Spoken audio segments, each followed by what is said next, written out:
Fold नहीं होना, fold मत करना, गंदा नहीं करना, एकदम लेना और साइड में रख देना, ठीक है। पहले से क्वेश्चन पेपर में ही काम करना।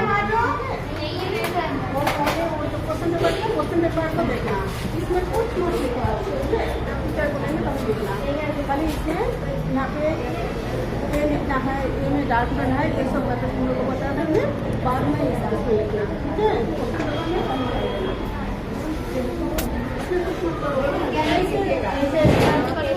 इसको फोल्ड भी मत करना, हाँ, बस एकदम सुंदर से सीधा, एकदम सीधा, ऐसा कुछ भी टेढ़ा नहीं होना चाहिए।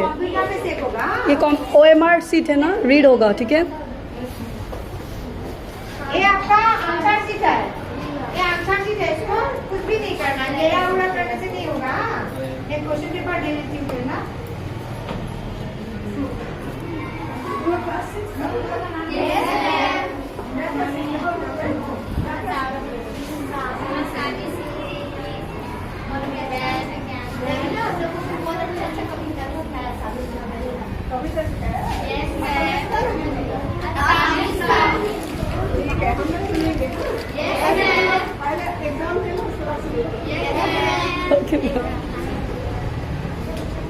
अपना ग्लोब पे बहुत भारी पैसे हैं।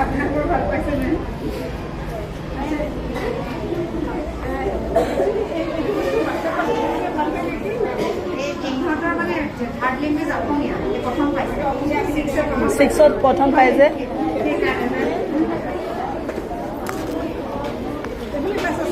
ऑफिस আছে না স্টাফ রুম য়েছ মেম চব বহিব এতিয়া চেয়াৰটো আমি সেইটো অফিচত লৈ